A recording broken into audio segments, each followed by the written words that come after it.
नमस्कार साथियों, तो कैसे हैं आप सब।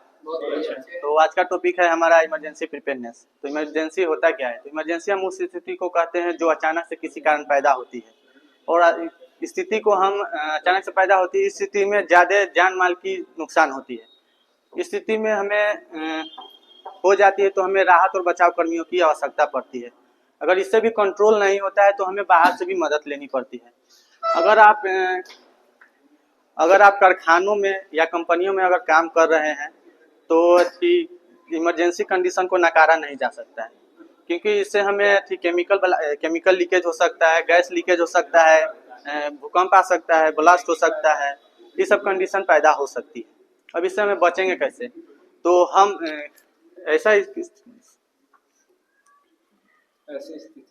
नहीं दूसरा है, हम और हमारे लोग इतने कॉन्फिडेंस हो जाने चाहिए कि ऐसा स्थिति को हम आसानी से हैंडल कर सके। और अब भाई इसमें कुछ ध्यान देने वाली बातें, इमरजेंसी में कुछ ध्यान देने वाली बातें। अगर आप कोई घटना और दुर्घटना को देखते हैं तो अपने सुपरवाइजर को जाके बताएं। घटना और दुर्घटना को आप देखते हैं तो सबसे पहले आप सुपरवाइजर को अपने बताएं। और पर आग वग देखते हैं तो फायर एक्सटिंग्विशन से बुझाने का काम करें, और हो सके तो राहत और बचाव कर्मियों की सूचना करें।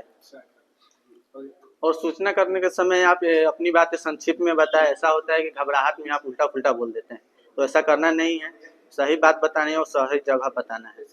और इमरजेंसी के वक्त सायरन बजने पर सब अपने अपने काम को छोड़कर सीधा असेंबली पॉइंट पर जाए और एकीकृत में भागे, क्योंकि एम्बुलेंस और फायर ब्रिगेड जाते हैं तो वो नहीं रोकना है उसको, अपने अपने अच्छा से जाए,